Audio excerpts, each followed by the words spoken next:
This week on The Travel Detective, it's one of Mexico's most recognizable resort areas, known for its beaches, its water activities, and its nightlife. Our special report from Los Cabos. It's also our cover story. Plus quaint, old world charm, rustic. You've seen these classic phrases in countless brochures to describe a destination or a hotel. But buyer beware, I'll tell you the true meaning of those buzzwords.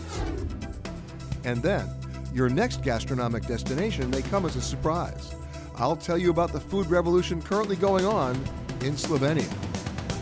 I'm Peter Greenberg. All that and more on this edition of The Travel Detective.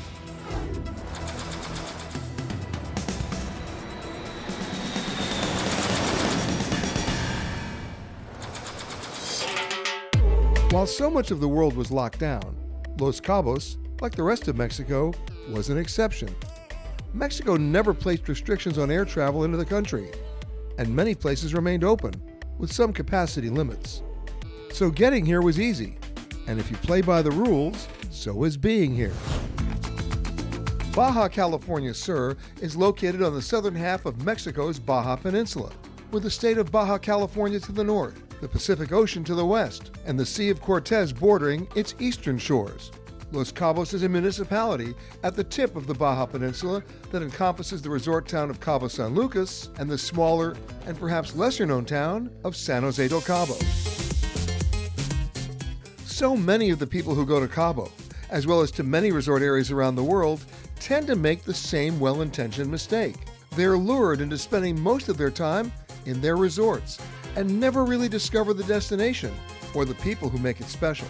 In the process, they're really missing out on immersing themselves in the culture, the history, the food, to truly become the difference between a tourist and a traveler. Below the foothills of San Jose del Cabo, you might have to rely on a local to tell you about a dirt road and where you have to turn, or you might miss this sign. If you don't miss it, it'll take you to Flora Farms, a 25-acre working organic farm-to-table experience.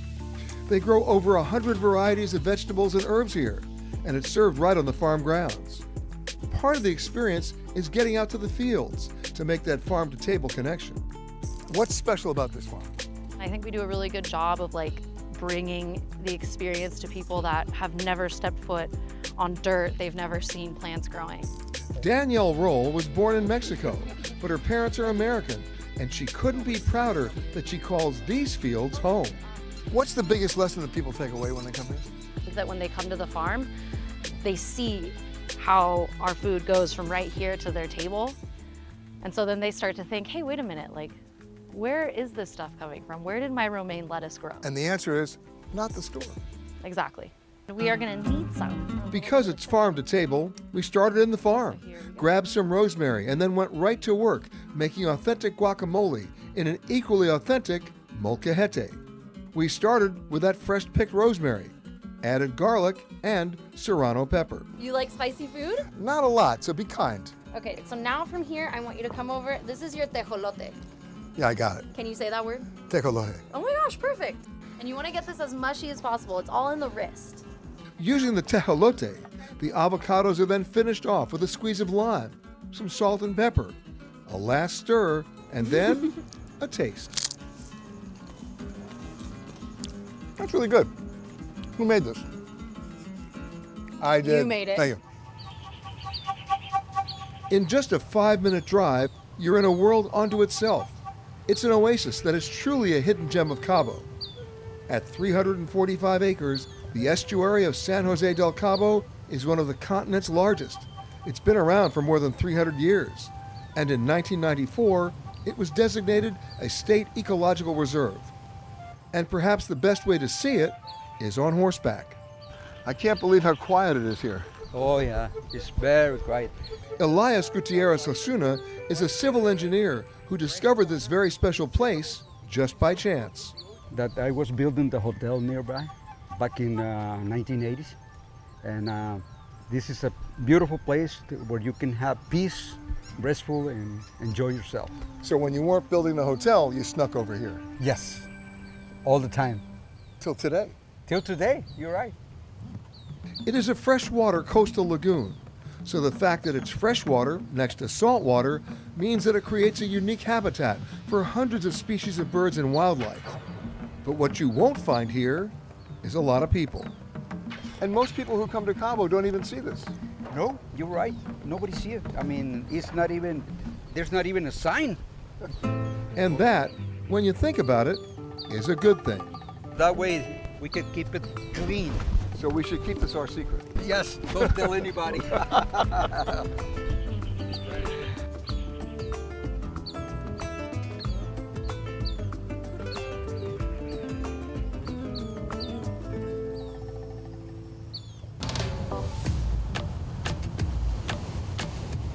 If you're feeling comfortable on a horse, try mastering another form of transportation, the camel ride.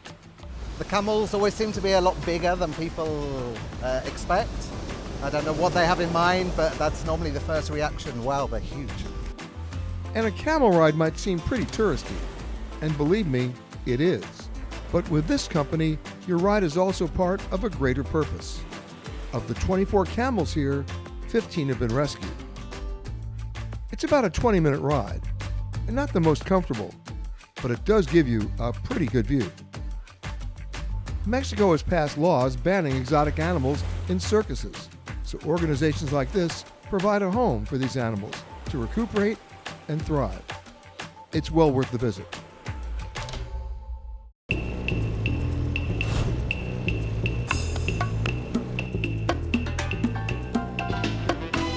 To explore Cabo just a little faster, switch to a more modern form of transportation. Then find a guy like Sergio Cantu to show you around. And now, as you can see, there is a lot of flora and fauna. Snakes, bobcats. Whoa. Yeah. Snakes? There is a lot of snakes here. What kind of snakes? Rattlesnakes. And this is... Now you tell me? Let's go to the beach. Okay.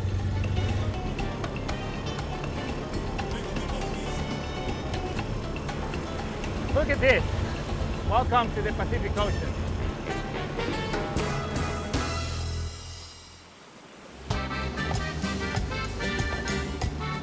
Los Cabos draws fishermen from across the globe.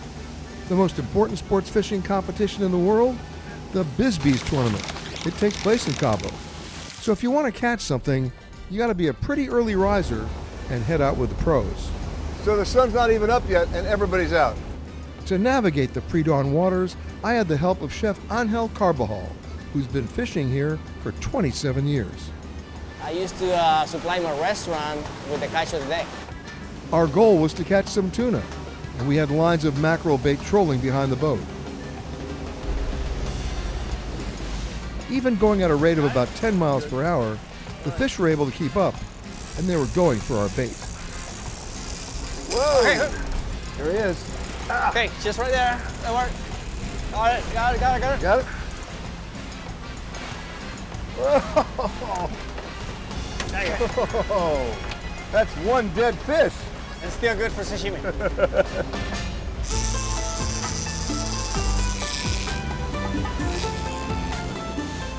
It's an easy piece. Whoa! You got on. Oh yeah. Our mackerel bait was so popular, we reeled in a second catch in almost no time. Got him. We got him. All right. Whoa! All right. Okay. Nicely done. Yes. We weren't going to waste any time in enjoying our catch. You can eat tuna raw right out of the ocean, but you should leave the sashimi making to a professional. And after slicing the tuna, drizzle on some olive oil, add a little lime juice, and sea salt. And Voila. And just like that, you've got restaurant quality sashimi on the back of a moving boat. Wow. I don't think you can get anything fresher than No, this. that's right. But as we headed back to shore, we still had a cooler full of fresh tuna.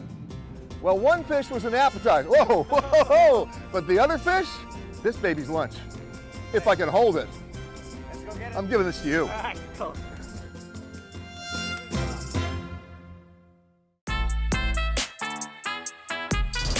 One of the great things about Cabo is that if you do catch something, you also get to finish the process. A number of hotels, if you ask, will let you work with their chef to prepare your fish. So I biked over to the Waldorf Astoria. It's a pretty great ride with just one way in, through Mexico's only privately owned tunnel. And they were ready for me. As you can see, it's not just the fish, but the presentation. And with fresh tuna, the dish to prepare is obvious: ceviche. Here in Mexico, I think we have the best seafood in the world, you know? Then I asked executive chef Gustavo Pinet to add one special ingredient: almejas chocolate, brown clams. Don't let the title mislead you. These are amazing. Look at that clam. And look at that. Now there are clams and there are clams. This is a clam. is a clam. Yes. And like this. Now we have really good seafood ceviche. With the clams, of course. All right, I'm getting right in here. I Of course, please.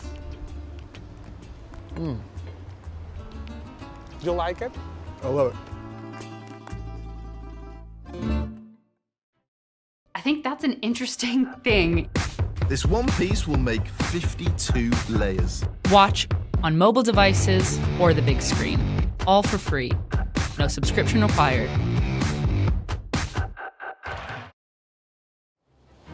But the Waldorf is just a pit stop. Time to get back to nature. So we return to San Jose del Cabo to visit another hidden reserve.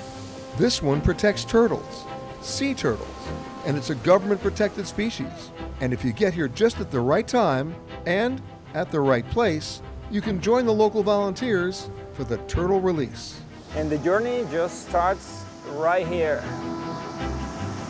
Jose Luis Escalante is a volunteer, and like so many others, he's a part of the Turtle Preserve Network.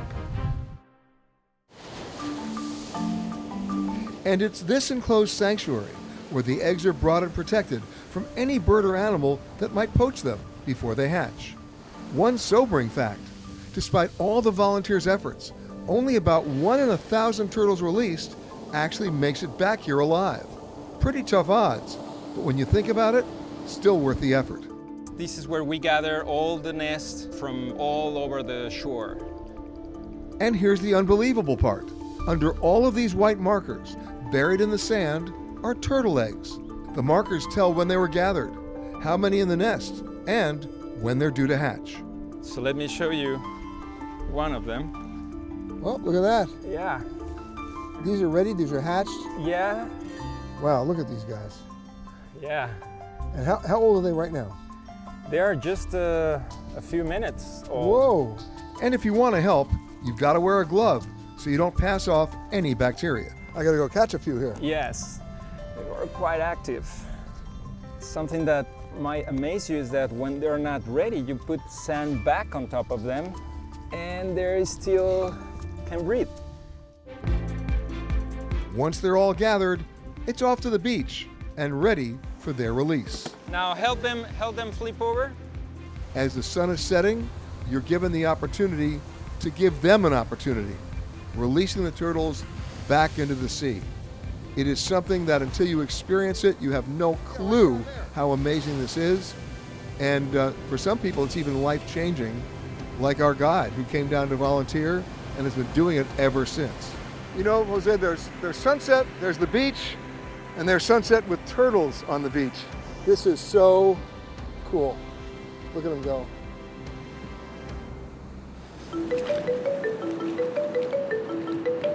The next morning, I got back out on the water for a different coastal experience. That's when I discovered the quiet Santa Maria Beach for a little kayaking. I'm from Mexico City, and I moved to Cabo almost 4 years ago.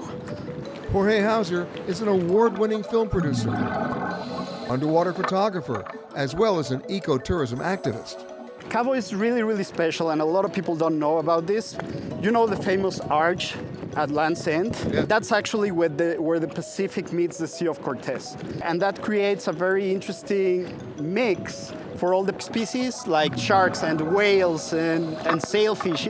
It's like big animal heaven. The key is to go early in the morning when the water's calm. The water's clear, And then, look what you can see.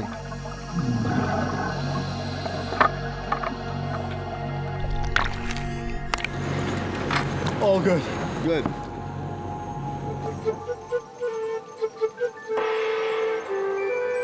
A welcoming of the sunset is a ritual that's taken place every day for more than 10 years at the aptly named Sunset Mona Lisa restaurant in Cabo.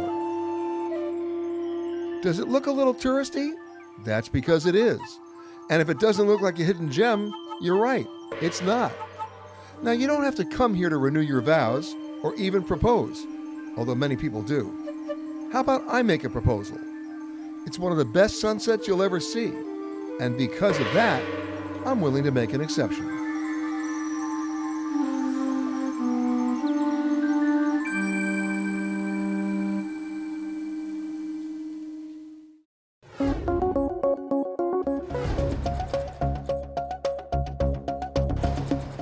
Let me paint the picture here. If you're like me, you've got a plane load of frequent flyer miles, and all you want to do is cash them in for a really great trip. That's the deal. That's how airlines get you hooked. The promise they make in exchange for your loyalty. But guess what? Not all airlines treat you the same. Some are quite generous with their free seats, and some are downright stingy. And there are some surprises here.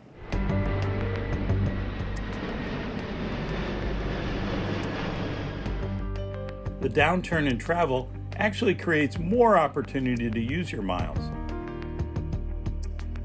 Airlines will gladly get frequent flyer miles off their books rather than fly empty seats. A consulting firm called IdeaWorks did a huge study of seat availability. Searching airlines just like you or I would shop for a free trip. 2 seats together at the lowest priced award level. To give airlines the best chance to shine, IdeaWorks looked at the busiest routes for each airline. For coach seats, Southwest and JetBlue had the most availability. United and American weren't bad at all, with 2 seats available on about 85% of the searches. Delta was a lot stingier, with seats available on only 62% of searches. Remember, these are the routes where airlines should really shine.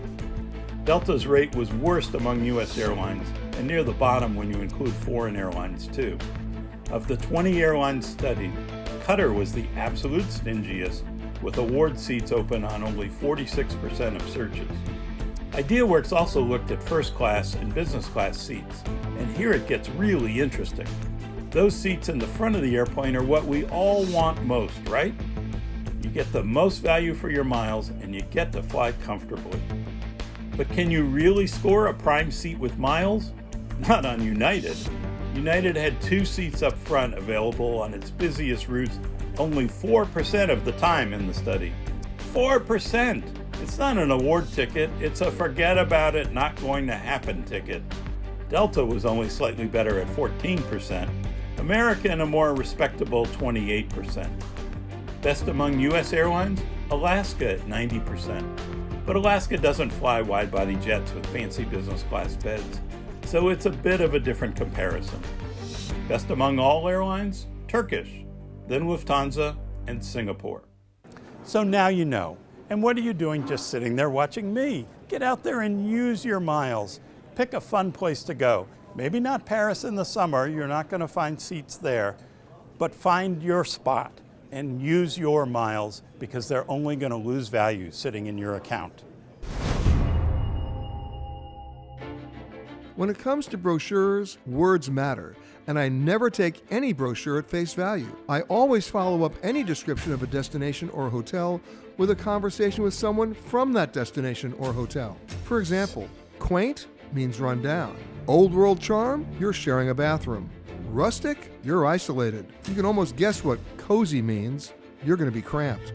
My favorite, ocean view. That can often mean bring binoculars. Again, don't depend on brochure language. Pick up the phone and aim for a mutually agreeable definition of terms, or you're destined to be disappointed.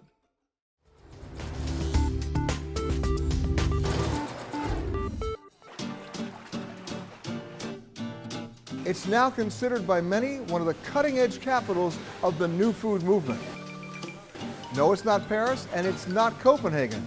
It's Slovenia. And let me tell you, when I first came to this country about 20 years ago, you know what you got for dinner? Huge portions of boiled meat, or boiled fish, or rubber chicken. Not anymore. One of the people at the forefront of modern Slovenian cuisine is owner Martin Jezercik. His restaurant sits in an ancient castle perched above Lake Bled. So, tell me the history of where we are at. We are here just above the Lake Bled, the oldest castle in Slovenia, more than 1,000 years old. When did things start to change? If we talk in the concept of former Yugoslavia, we're never very different. There wasn't a big war happening in Slovenia as it happened down in Bosnia or Serbia. So it was always farm to table. Exactly. We live with the nature, we live with the ingredients we grow here, we live with the animal growing up here, so absolutely yes. So what has changed in terms of the food approach? We're trying to base our food, our cuisine on things our grandmothers cooked and were forgotten by the time we live in now. Now what do we have here? This one here is smoked trout fillet with honey, mustard seeds. Then your dish, it's a pasta with some Slovenian truffles and the fresh egg yolk. And now you just have to mix it up with the local Tolmin's cheese. And it's not rich or anything? No. Come on. All right, let's try it. Bon Let's appetit. try it. Let's do it. Bon appetit. Oh, wow. This is good. Is it good? It's great. So here we are in a 1,000-year-old castle. Yeah. In a brand new restaurant. Exactly. With cutting-edge food based on your grandmother's recipe. Exactly. Works for me. Thank you. And at the Grand Hotel Topless in Radovidjica, Chef Simon Burton says is keeping busy with redefining Slovenian cuisine. We start with chicken our way. Chicken our way. Chicken like our way. So first we use some celery-rich cream. A little smear. Yeah. A little smear. Then we need some local salad. Then we put some resin like this to look nice. This is chicken? This is chicken. We cooked in a duck fat. And then we fried. That's it. We just put 2 pieces. In the old days in Slovenia, you just ordered chicken, you got chicken. Yeah, of course. But we are a 5-star restaurant, so we do this chicken our way. Okay. A mi daš Urša račja jitra narezana, maži. Now what do you This say? is the. What did you say? I just said the chef to give me the foie gras, like a chocolate. Wow. So you know what? You go away for a while. I'm gonna just be right over. That's a new version of our chicken. A total new version of foie gras. Chef Simon's menu includes a ravioli stuffed with locally caught and smoked trout and seasonal vegetables. And I was more than happy to work for my dinner. Finished? Finished. You and I are going to sit down. Okay, you and me. you can eat it. Let's go. You and me. All right. Smoked trout. Smoked trout. Ravioli with the color and the peas and the veggies. Wow. Of smoked and horseradish and some coconut with ginger. Some kind of combination of that flavor. You're not eating. Come on, eat. Okay. But Simon, I have to ask you, when I first came to this country, yeah. You know what those meals were? Large portions of boiled fish, boiled meat, and rubber chicken. What turned it all around? I think there's a new generation of chefs here in Slovenia just go abroad to see some new stuff. The guests which they come to our region, they just want to eat local stuff, but in some modern way. So you're always adding something? Yes, always. It must be something nearby when you work. And anybody can come into this kitchen and do what I did. Yeah, to see the process, they can order this table, this dinner, and that's it. Nothing, no problem. So how did I do? Nice. I did okay? Yes, okay. I can stay? Yeah, I think maybe. Just in the back. Just in the back with the foie gras. Yeah. You go over there. I'll be in the back with the foie gras. Okay. Chef, thanks, man. Thank you. Really appreciate it. This is cool. Thank you.